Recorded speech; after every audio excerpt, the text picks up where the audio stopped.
my losses. I do it with my family all the time, my kids, my wife, everybody learns or gets to hear and see, especially my failures. My son loves to remind me of those, and there's many, trust me.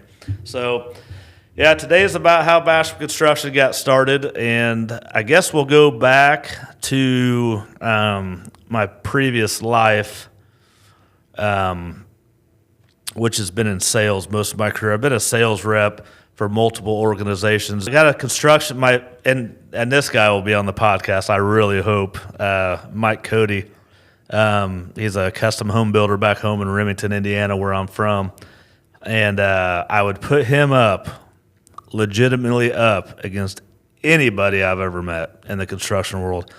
Ironically, one of the home inspectors here in Plainfield, I won't name his name because I didn't get permission, but he says, "Man, your name sounds familiar." And I said, "Well, I guess I don't get that a lot." He's like, "Are you from up by like Remington?" I said, "Yeah." I said, "Are you?" He's like, "Yeah." He goes, "Do you know who Mike Cody is?" I said, "The GOAT?" And he goes, "He is the GOAT." I said, "You're darn right he is." So we both worked for Mike, got our start in construction years ago. This inspector's quite a bit younger than me, so I'm 45. So that was 22 years ago when I left that. The best job I ever had was with Mike Cody Construction. I remember the day we left, we met at the one and only restaurant and bar in Remington, and we both cried. It was one of the roughest departures of a place to work that I've ever had. Still makes me emotional to think about it, to be honest. So did that, and then I worked at FBI buildings for a long time, and then got promoted into the commercial side of Aspen Construction, which was their commercial side of it. We might want to edit that part out. I think I might have gotten that wrong. But moved up into a job superintendent, running jobs, and then went from there to Morton Buildings, and went from there to McAllister Machinery, sold a ton of ag equipment there. And I gotta say, there's several individuals at McAllister that changed my life, and I'm hoping to have them on there too. Alan Esche, Jay Schinninger, Aaron Prickle, which Aaron's he's a sales coach, but just I tell you what, that took me from a man to an extra man. I mean, that was a heck of a sales career, coaching, all the things. I mean, it was just, it changed me. It changed my life. It made me a better man, better person, better, worker, co-worker, all the things. There's a lot of people that really had to embrace me and say, "Hey, you need to slow down a little bit." And there's other people part of this. I just learned a lot there. Went from there, sold some seed, some insurance, and then I kind of got tired of working for the man, if I'm being honest. I decided to start a company called Honeydews Home Projects, and ironically, I've seen a couple people still hand me that card. That's how they've heard about me, which is kind of cool anyway. But I really started that to kind of support my cigar hobby. I mean, a bunch of us guys like to have a humidor, and it's kind of like collecting baseball cards, I guess. But I was like, man, I'm spending $10-12 a cigar here, and I wasn't making a whole lot of money back then, and I kind of felt guilty. So I said, well, I'll put my construction background to use, do some side jobs, make a few $100, and have some really nice cigars. That was legitimately why I started Honeydews Home Projects. Got the kids involved, especially the boy, and he started doing some projects with me. I wanted to teach him some skills that he could carry on to his later life, as an adult. And one thing led to another, and the projects kept getting bigger and more complicated, and we had to add people. And before you knew it, I said, I'm going to grow this to a certain amount of followers, and get a decent amount of backlog of work, and I want to change it to Basham Construction. I thought that ain't ever going to happen, but that's like I always have to have a goal. If I don't have a goal or something to shoot for, I get pretty complacent, if I'm being honest. And those that know me well, there's not very many people that know me well, but I'm pretty lazy, and they'll laugh at me when they say that. I work very, very hard, and I run hard, but I run hard so I can earn that time on the couch at night. And my son laughs at me. He's like, it's like, Dad, you do really value that time, don't you? I'm like, I do. I work hard, and I want that. I need that downtime. So that's kind of why, trying to teach him those skills. But back to the Honeydews home projects, I do have it was kind of funny. I have a little video of, and I'll probably play it on here. I'll get it to you, Jeff. Of the kids, I just took my cell phone and I made them create a little scene because I wanted. Part of this too is I kind of enjoy marketing. I have zero education on it. I just like to be creative, show our personalities, stuff like that. So I had the kids. I said, and I think this was like the dead of summer. I said, throw some jackets on, both sit on the couch. We'll have the TV kind of blaring a little bit, and then Brooklyn, you put your jacket on too, but you come in here with like a broom or something, and just be like that cranky, typical housewife. And Bo, you be that crotchety old dad that doesn't ever do anything. You can't get him off the couch. And I said, just kind of create this, and we'll show this on this podcast, but it's corny, but the point I think hit home. So Bo's sitting there, watching Sports Center, and Brooklyn's like, hey, Bo. They're acting like a little married couple. They're twins. They're adorable. And, Bo, did you get those list of things done I asked you to? And Bo's like, no, I'm busy watching Sports Center, and then I'm going to go golfing with my buddies, the excuse train that we all come up with as men. And she's like, fine, I'm just going to call Honeydews. And she looks at the camera, and I'm like, beautiful. We did all that on Instagram. And I posted it and hit all the chatter pages. We'll talk about that later. And it took off. And everybody thought I was crazy, including me. I'm like, but I think people will resonate with this. Again, I'm just trying to make a few $100, side jobs here and there, remodel pantries, do little jobs, hang a door, hang a shelf, blah, blah, blah. Well, we stayed super, super busy doing that. And we were doing okay, just making a few $100 here and there. But before you knew it, somebody wanted a kitchen remodel.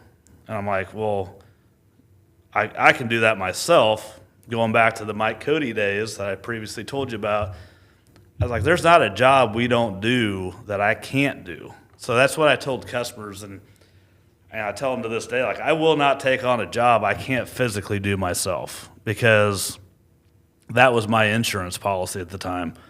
Well, if somebody bails on me, and they do that, I'll just do it myself. So we kept getting more and more projects. Then it was a bathroom remodel. Then it was another kitchen. Then it was this and that. And then now there's a home addition. Now we're re-roofing houses. We're rewiring houses. We're replumbing houses. We're painting houses. The list goes on and on. I was like, I need some help. So like I said, we decided once we got to, I think at that point, I wanted to have 300 followers on social media. And I think we hit 300 followers. Now we're up to, I don't know, we're well over 1,000, thankfully. And I said, once we get to that threshold, I'm going to change it to Basham Construction. Like I said, I didn't think that would actually happen. Well, it did. And then I got to thinking, well, now I need help. I need guys that can help me do this work, and I'm not just going to hire anybody. And I think people that know us and follow us, like even my posts, they're a little bit aggressive. Like, we are not filling seats. We're not just hiring people to hire people. We want the best. That doesn't always mean they're the best, tile setter you've ever met. Nobody's the best, right? But we have high quality, high integrity people that we hire and that we exclusively use. I do have a list, and not many people have seen it. We call it the yellow list. And this is a list. It's 4 pages long. You can imagine, of people that I've hired in the past. And if you're yellowed out, I ain't ever using you again. There's a long list. So we've cycled through a lot of people to get the good, high-end quality people we have today. Doesn't mean we're perfect. Nobody's perfect. But we have, all the intentions of doing everything the right way. We do make mistakes. We will make it right. When you do as many projects as we do, you inherit some haters. And that is going to be probably my favorite podcast that we ever do, is going to be talking about that. I love every one of them. So you'll get some haters. You'll get people that don't like you. You'll get people that think you're whatever it is, whatever bad mood they're in that day, that's what you are. So kind of fast forwarding a little bit, like I said, I've got a lot of great experiences in my life, with FBI buildings, Morton buildings, McAllister Machinery, John Deere. There's a couple more. But that really, I've taken the best parts of all of those organizations that I felt were the best, and I made it my own. So that's why we have, for example, that's why we have core values. We'll talk about that in a later podcast, but I don't think a lot of people have core values. I don't think a lot of people know what core values are. And to me, that's one of the biggest pieces of that puzzle. CRM. A lot of people don't know what CRM is, and that is a huge piece of that puzzle. So there's things and components that a lot of people just say, well, that's too much work. Doing a podcast, Jeff, wouldn't you agree? They probably think that's dumb. There's a purpose behind why we're doing this. It's not to hear ourselves talk. It's to give back, to share experiences, to show our wins, more importantly, to show our losses, because there's not a single person listening to this podcast that's got it all figured out. I can assure you of that. And if they tell you they have, I'd run. That's the biggest red flag. But like core values, we have 8. Actually, we've got 9. Sorry. I forgot I added one. But like go the extra mile. Most people that have core values have that in there in some form or fashion. So if anybody says they've made that up, they're lying. That's the oldest core value ever made, is going the extra mile. Doing the right thing. Being selfless. Keeping things in perspective. Taking initiative. Staying humble. Leading by example. Being a great teammate, and my favorite is be grateful. Like, be grateful. We live in the United States of America. We have a lot of things to be grateful for.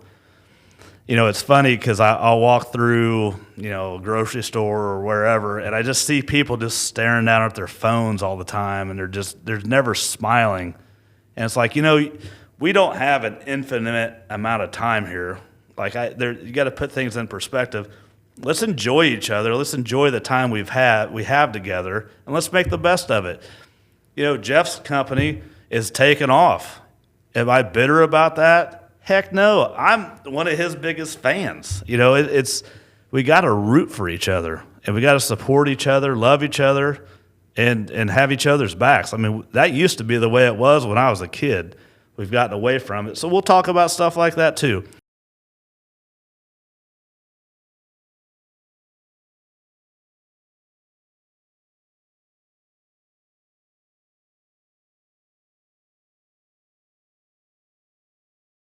It was that's a great question.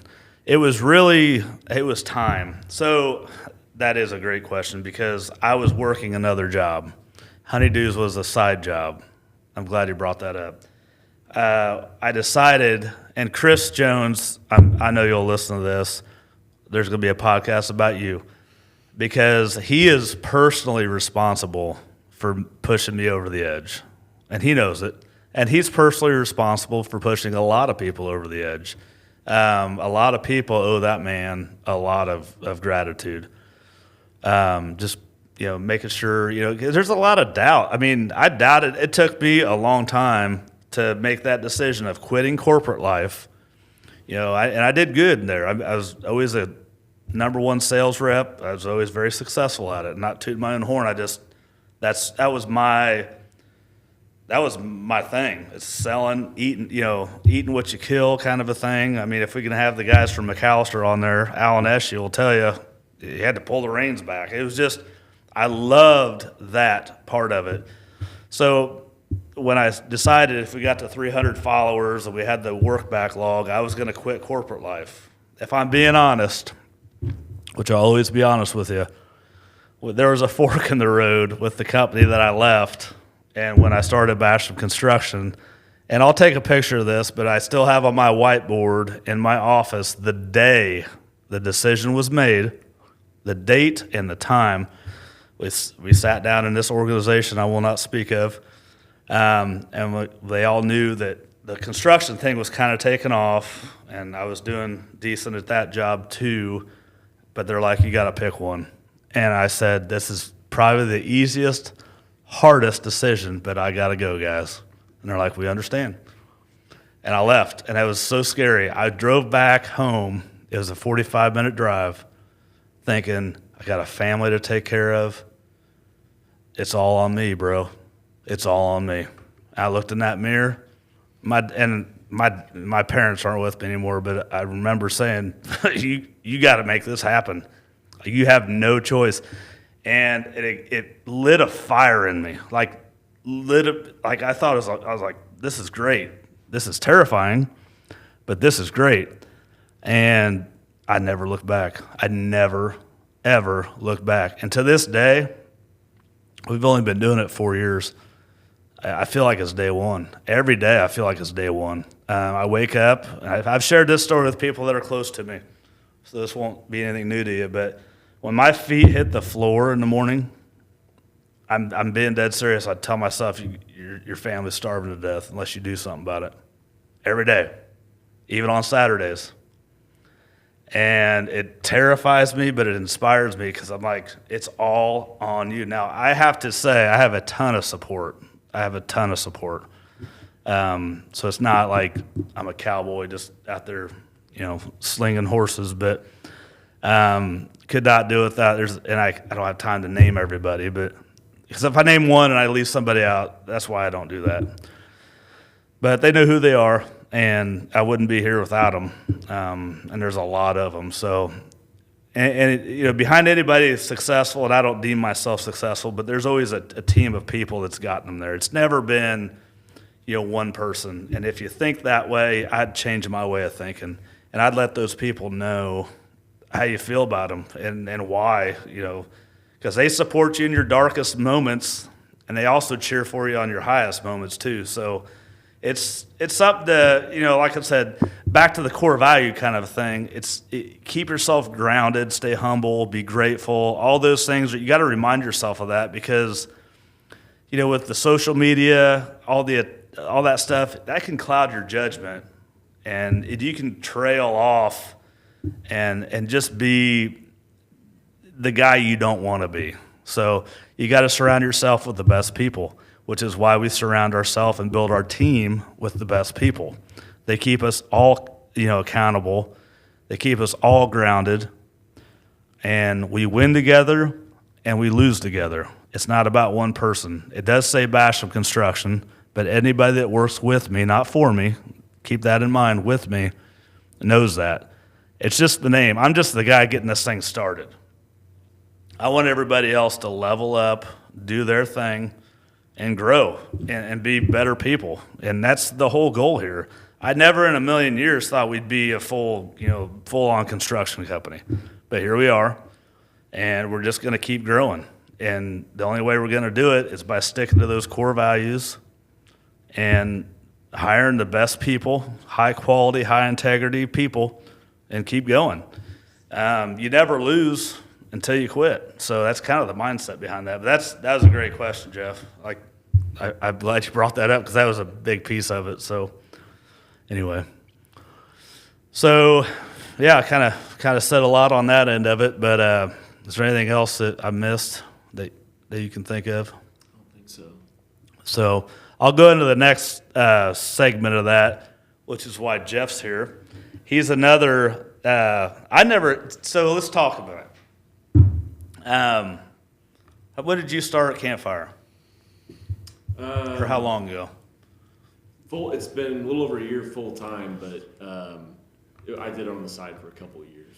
So Jeff, we'll have a more detailed conversation on this, but Jeff and I go to the same gym. We're like Hans and Franz. I'm here to pump you up, and that's how we are at the old aquatic center. Yep. Actually, it's a state-of-the-art aquatic center. So thank you, Plainfield, and the Carlucci family for making it. It's wonderful. That's how we met, and I'll be honest with you. I never thought in 1,000 years that we'd be doing video stuff together. I looked at that guy in the gym. I'm like, he's my kind of guy. Don't take that weird. I'm like, he's a cool dude. And we got to know each other. It's like, hey, I'm starting my thing. I'm like, hey, I just started my thing. And then we were kind of growing together, to be honest with you. That's what's so cool about this whole experience, this whole podcast. Like we could talk about it for a long time. Like, we've got some history, and it's all been organic. It's I don't mind sharing this. I started Basham Construction or Honeydews with a $5 bill in my pocket. I'm being dead serious. It's crazy. $5 bill in my pocket. And if that doesn't humble you, I don't know what will. I mean, I've got 4 kids. It terrifies you. Man, when you got to support children, might be the most terrifying thing you'll ever do. Now it's like paying taxes. We pay them. It's just, it's like the worst day ever. But then right behind that, or ahead of that, it's like these kids, they're expensive. Like, I thought when they got out of formula, I told Jen, I'm like, I feel like we hit the lottery. Then all of a sudden, here comes the next.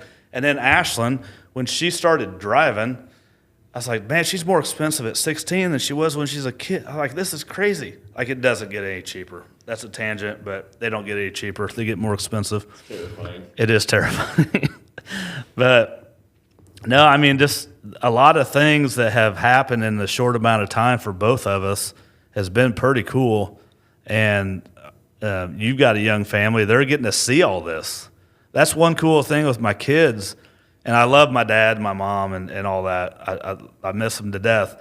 But they grew up they raised us at a different time, obviously. There was no social media. There was none of this.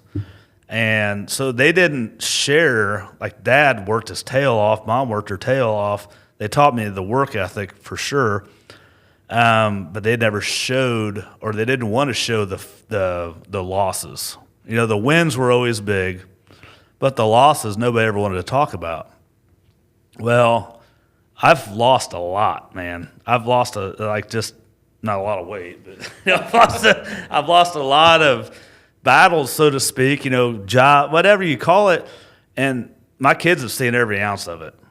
Now, I'll tell you in about 30 years if that was a good move or not, but I'm pretty sure the way that my kids approach me now, it means a lot. And they know what goes into this. Almost probably too much because they don't want to be entrepreneurs. And I'm like, trust me, you do, but I can see why you wouldn't. But there's just a lot of things that I'm thankful that they got to see, and they haven't been the wins. Of course they've seen the wins, but I could care less about them. I'm stacking experiences. You know, like Bo, you know, we're here in Plainfield, Indiana. We are not from Plainfield, Indiana. So to get into like football was extremely hard. I was thankful enough that I was able to get into coach like his 4th, 5th, 6th, or 4 years of his career. So now he's into like the middle school, and it's tougher. He's like, Dad, I don't know why I don't ever get a starting position. And I'm like, well, you got to earn it, bro. You got to earn it. And I've coached him, and I've not played him. I'm that kind of dad that if you're not the best, you ain't playing. Just because you're my son, you're not the quarterback. You're not the whatever you want to be. You're going to be where you're a football player, period, right? So I instilled that in him, and now he's in a program where I can't coach him because he's in the school system, and he's fighting. I watch every practice, you know, because I want to see with my own 2 eyes if he's blowing me smoke or if he should earn that spot. And I'm here to tell you, He's earned the spot. And it ain't because he's my kid, but he doesn't start. And you want to talk about one of the most emotional things is explaining to your kid why. And I said, hey, we're not going to go down this negative path that most do. Well, I'm not from here. I don't have the right last name. I'm not this. Screw that, man. Screw that. You know what we're going to do? We're going to stick to the basics. We're going to stick to the fundamentals. We're going to stick to the core values, right, that we talk about with business. All those things matter. Football matters.